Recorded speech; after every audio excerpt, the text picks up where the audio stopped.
Welcome to the Friday Night Campfire Stories. My name is Rob, and I will be your host for this evening. So, if you've been watching my videos for the past month or so, you would know I'm a short story writer. Every single month, I publish a brand new short story. And every week here on YouTube, I cover one chapter from one of those stories, giving you guys a different viewing experience for one of my short stories. However, over the past couple of weeks, I've been thinking I really want to expand the quote-unquote campfire universe. And so last week we saw the debut of my brand new series, which I call Far From Fiction, which is a true crime series that you guys can check out on my YouTube channel if you have any interest.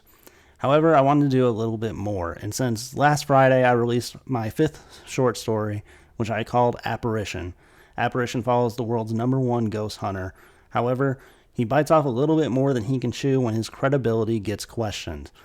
This made me think that it might be a perfect time to start something with a paranormal here on this YouTube channel. So I decided that I want to start covering these haunted locations. See, from a young age, I fell in love with the paranormal and these ghost shows like Ghost Hunters, Ghost Adventures, and Paranormal State. But as I grew older, I started to realize these shows may be more for entertainment than actually paranormal research. So as the believability in the show started to disappear, so did my believability in ghosts. That was until one night when I had my paranormal experience, the proof that I needed to know that the ghosts were real, whether the shows were or not. After that night, I decided I was going to start watching these shows again. But this time I watched less for the ghost hunting and more for the history of these buildings. I fell in love with the history and the evil that happened inside these walls. And so that's what really piqued my interest and what made me want to do this brand new series where we do a deep dive and good investigations into these paranormal locations. This is my new series, which I'm calling Echoes of the Past.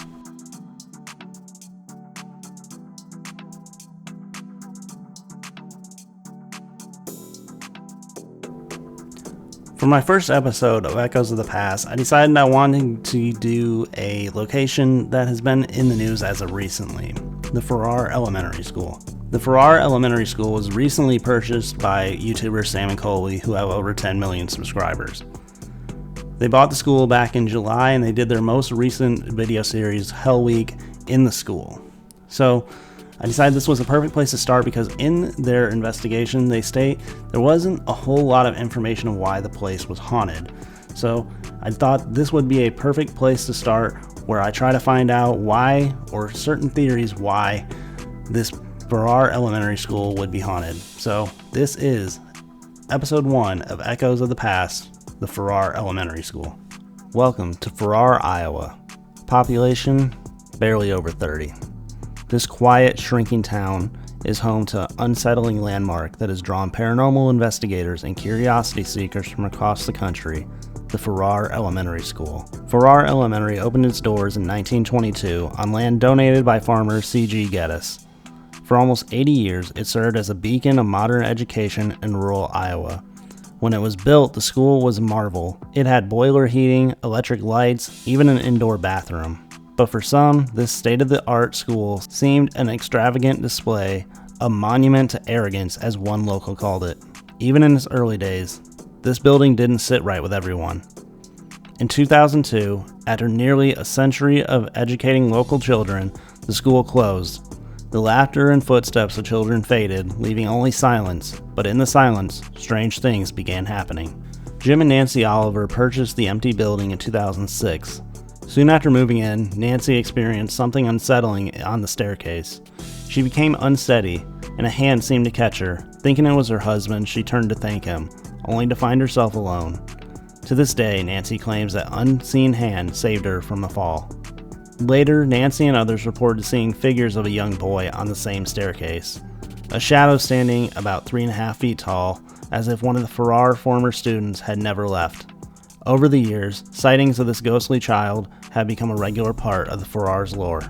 Back in the last year of the school, students and teachers reported strange occurrences, lockers slamming shut, doors closing on their own, and shadowy figures walking the halls. But after it closed, the activity seemed to intensify. Then there's the boiler room. a space rumored to hold a portal, as if something beyond this world has seeped into our own. During Sam and Colby's investigation, they often said that they couldn't really figure out why the school was haunted. There were no reported deaths, there was no sign of abuse, although I think it's safe to say that there probably was, given the fact that it was a school in the 1900s, the early 1900s. I think every school had abuse, whether it was filed or not. But yeah, so that's why I'm here. I'm here to try to figure out, why is this place so haunted? What makes it haunted? And so I've spent the last week of my life trying to gather as much research as I can, come up with whatever possible theories that I could about this Farrar Elementary School. Now, with that being said, again, these are all just theories. There is no proof of what I'm saying is true, but I think a lot of them do make sense. Some of them are complete theories that really have no backbone on them, but some of them you may find interesting yourself. So often what is talked about as what makes the Farrar Elementary School haunted is what lies across the street, the Farrar Cemetery.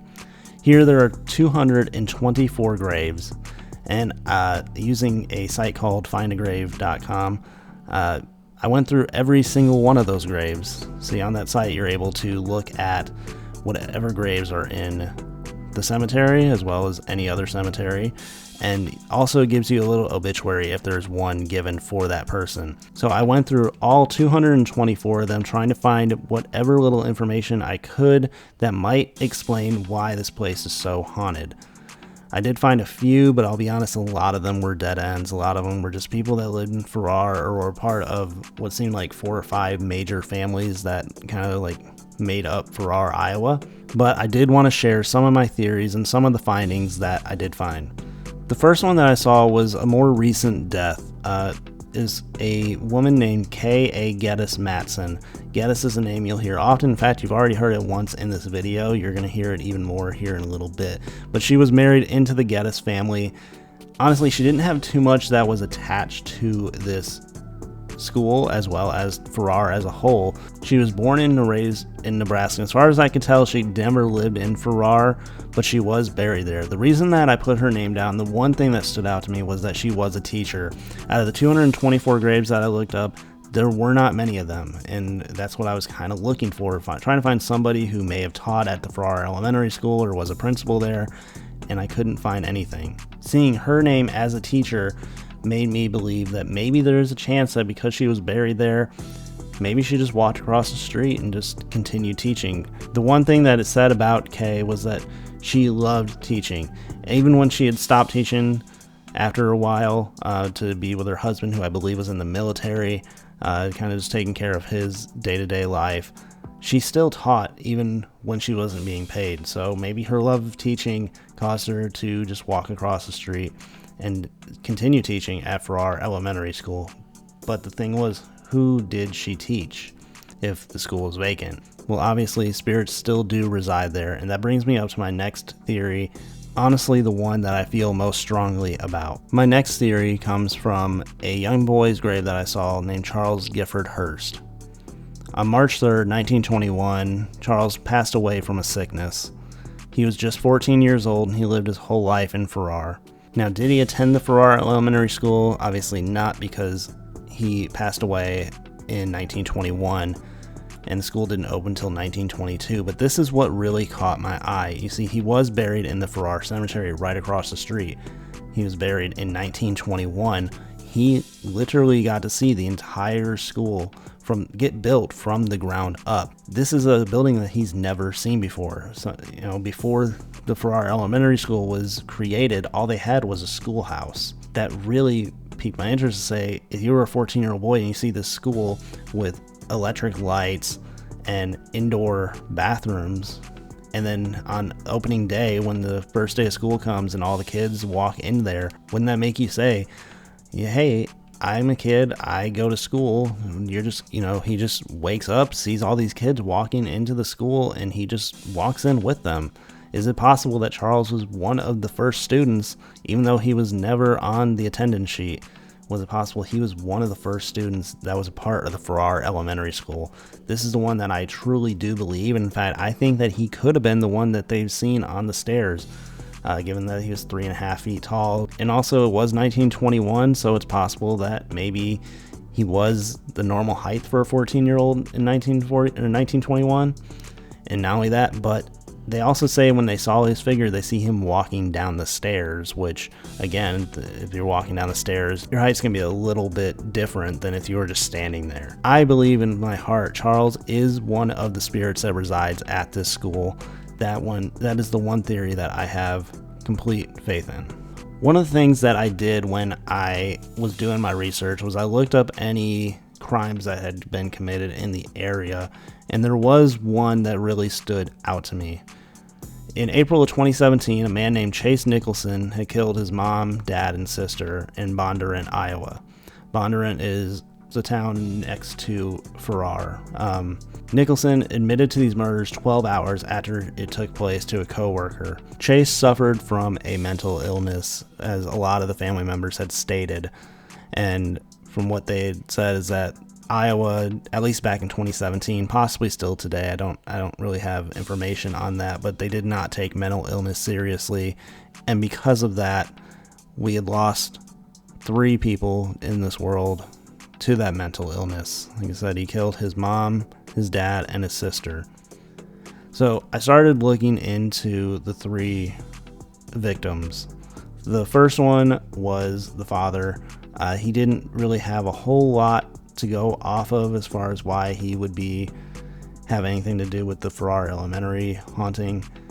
He was a postal worker for USPS in Des Moines, Iowa. The whole family lived in Des Moines, which is pretty close to Ferrar. Then I got to the mother, Charla, who was a teacher for the Des Moines public school system. However, it did not state anywhere that she did teach at the Farrar Elementary School. She did teach for a good 30 years, I believe, in the Des Moines public school system, but again, never stated anything with Farrar. Doesn't mean that she didn't, though. There is a chance that maybe that's where she did her student teaching, or maybe she had to stop there for like a year that maybe the other coworkers didn't really know about, and so they ended up not putting that in her obituary. But again, there is no evidence saying that she did work there. However, his sister that he had murdered, Tawny, did graduate from Bondurant Farrar High School in 2011. This was a big thing to me that I saw.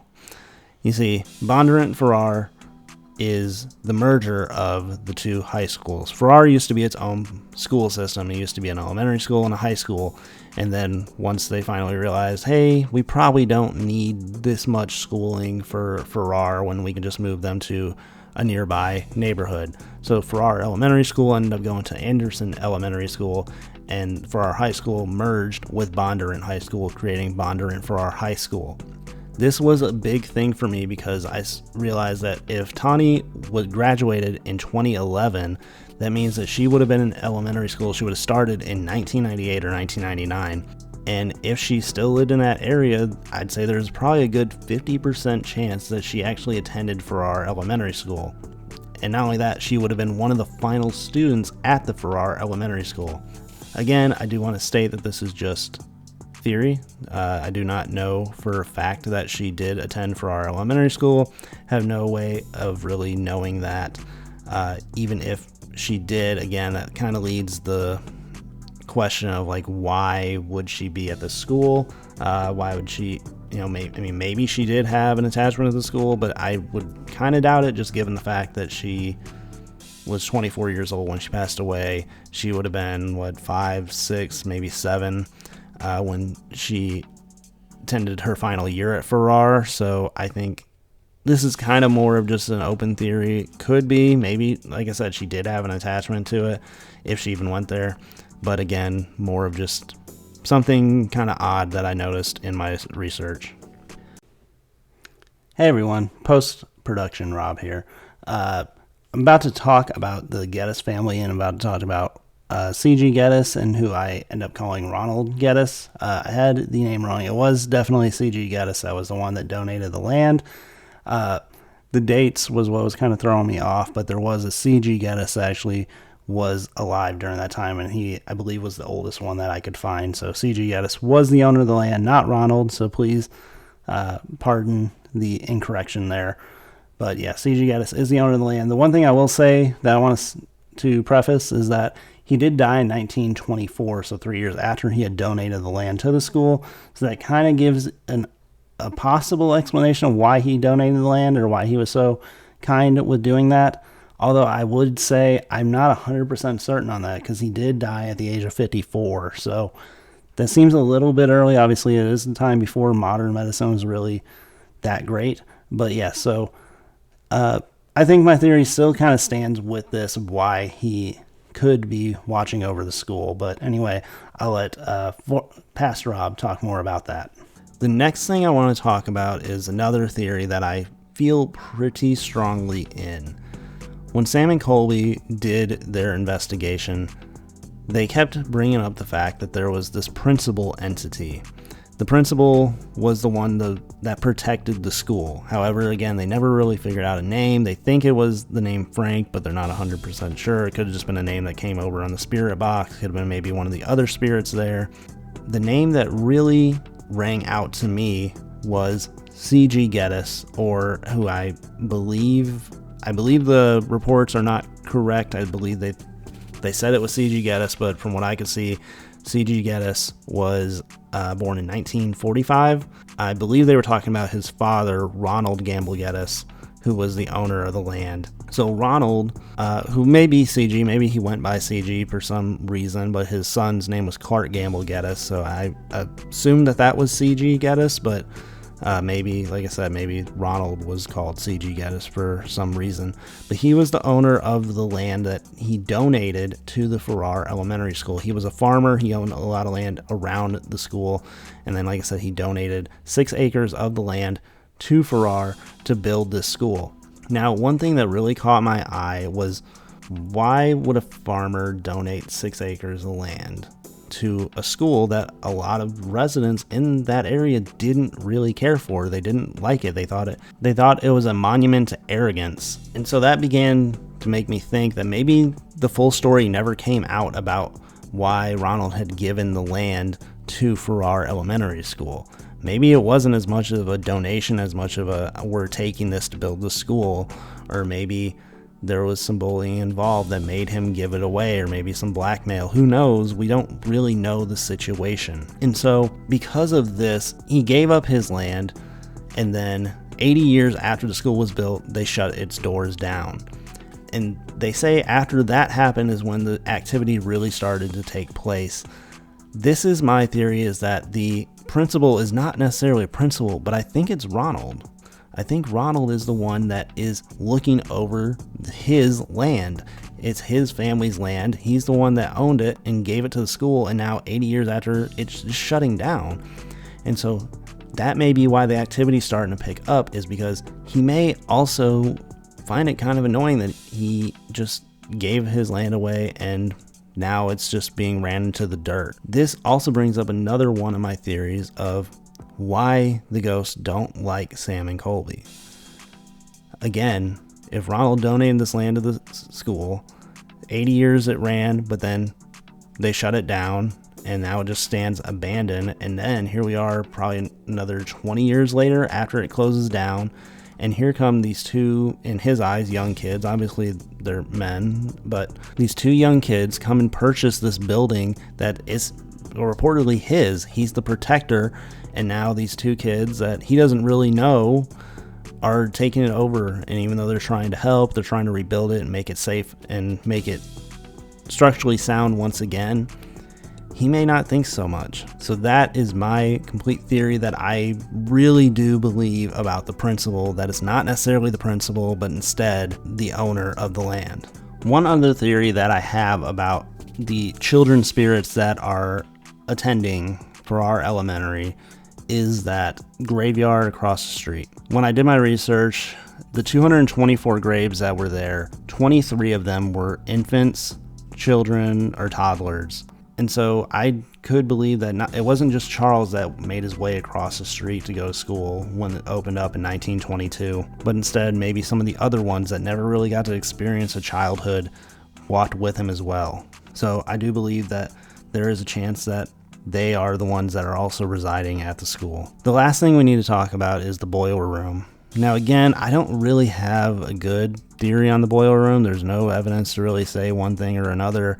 I do have two theories, but again, I don't really stand by them a whole lot. Just more of thoughts than anything. So the boiler room is the most haunted room, is the most demonic room. The only things I could cover from that is maybe there are dark secrets of Ferrar that we're not aware of. You see, when the building was built, it was 1,700 square feet, which isn't the biggest school, but is also a major step up from what they had before. Again, they had the whole school in the schoolhouse, this little one-room schoolhouse, and then they say, okay, now we're going to build this giant school, quote-unquote giant school, and it's going to house all of these kids, and it's going to be their education. So again, that leads me to believe that maybe there was more dark presence here than we knew about. Maybe that boiler room had more evil entities that were summoned there.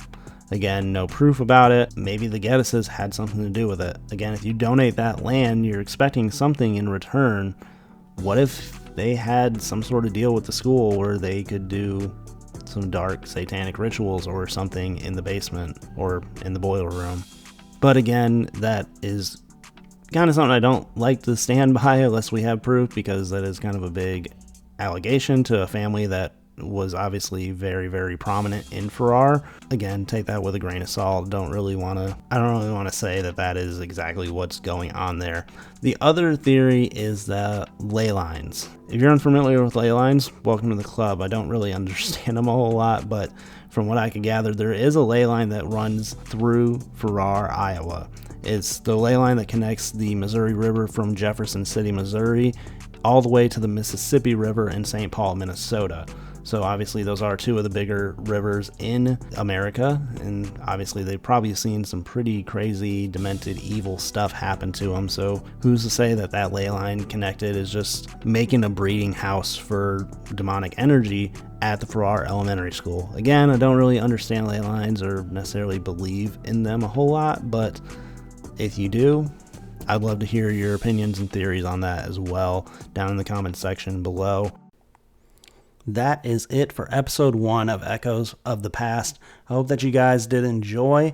Please let me know what your theories are, what you think about my theories as well. Of course, what I think is not the end-all, be-all. I definitely don't have all the answers. They're just theories, and that's what this series really is about. I don't think there's really any way that we can 100% prove what ghosts are in these locations, but we can definitely come up with some pretty good ideas, especially with your help in the comments. So that is going to do it for today. I hope that you guys did enjoy. If you did, please click that like button, hit that subscribe button, and leave a comment in the comment section. Let me know your theories. Let me know what I can do to improve the series. And also let me know what other locations you would like me to talk about. So we will be back on Wednesday for a brand new episode of Far From Fiction. And we will also be back on Friday, as always, for a Friday Night Campfire story. We will be doing another chapter from my story, Sliced. So please stay tuned for that. As always, thank you for spending a little bit of your time here with me.